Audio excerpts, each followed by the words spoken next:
ही आहे झणझणीत, चविष्ट आणि सगळ्यांची आवडती हॉटेल स्टाईल मिसळ. घरच्या घरी हॉटेलसारखी मिसळ कशी बनवायची ते पूर्ण डिटेलमध्ये आपण आजच्या व्हिडिओमधून बघणार आहोत. त्यासाठी व्हिडिओ शेवटपर्यंत नक्की बघा.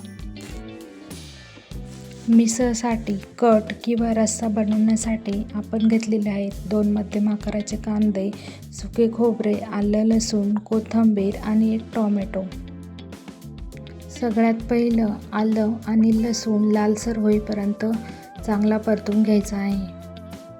त्यानंतर खोबरं पण लालसर होईपर्यंत चांगलं कमी गॅसवर परतून घ्यायचं आहे, कारण खोबरं तेल जर चांगलं तापलेलं असलं तर लगेच जळून जातं. आलं लसूण खोबरं परतल्यानंतर कांदा पण लालसर होईपर्यंत चांगला परतून घ्यायचा आहे. कांदा, खोबरं आणि लसूण सोनेरी रंग येईपर्यंत चांगलं परतून घ्यायचं आहे.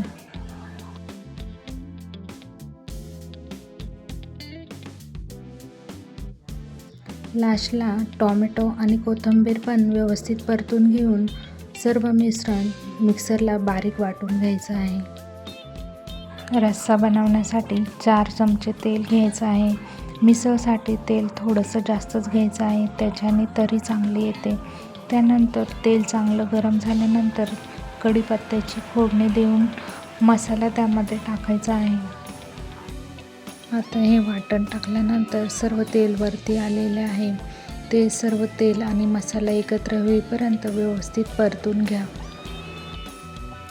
मसाला व्यवस्थित एकत्र झाल्यावर आता त्यामध्ये मसाले ॲड करायचे आहे. तर तुम्ही मिसळसाठी कुठलाही मसाला वापरू शकता.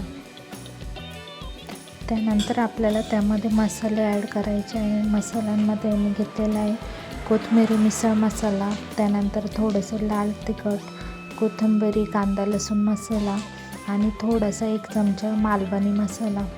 तुमच्याकडे जे मसाले अवेलेबल असतील ते तुम्ही वापरू शकता, घरचा मसाला किंवा इतर कोणते पण असेल ते. आणि थोडीशी हळद घेतलेली आहे. सर्व मसाले योग्य प्रमाणात घेऊन त्यात चवीनुसार मीठ पण ॲड करून घ्यायचे आहे. हे सर्व मसाले वाटणामध्ये टाकून वाटण छान तेल सुटेपर्यंत आपल्याला परतून घ्यायचं आहे कमी गॅसवर. मसाला आणि वाटण व्यवस्थित सर्व मिश्रण एकजीव करून त्याला तेल सुटेपर्यंत परतून घ्यायचे.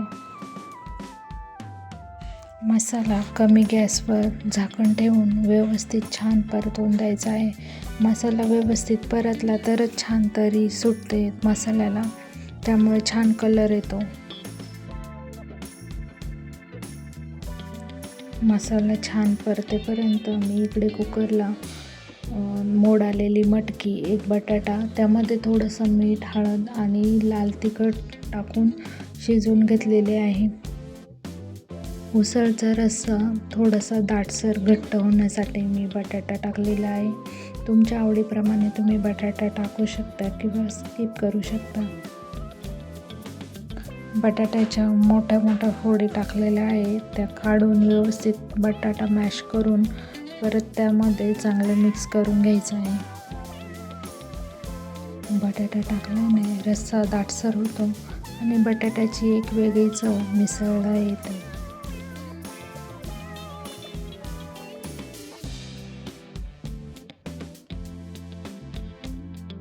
मसाल्याला छान तेल सुटलं की मसाला करपू नये म्हणून लगेचच त्यामध्ये शिजवलेली मटकी आणि गरम पाणी ओतून घ्यायचं आहे.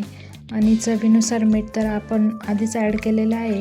त्यानंतर रश्श्याला मध्यम आचेवर 15 ते 20 मिनटं चांगलं उकळून द्यायचं आहे, जेणेकरून तरी चांगली जमा होईल. त्यानंतर एका डिशमध्ये आधी शिजवलेली मटकी घ्यायची, त्यावर भरपूर फरसाण टाकायचा आणि वरून गरमागरम कट म्हणजेच रस्सा ओतायचा. वरून बारीक चिरलेला कांदा, कोथिंबीर आणि लिंबू पिळा, सोबतच पाव आणि एक्स्ट्रा रस्सा देऊन सर्व्ह करा. तयार आहे आपली झणझणीत स्वादिष्ट तर्रीदार मिसळ. अशाच नवनवीन रेसिपींसाठी चॅनलला सबस्क्राईब करा.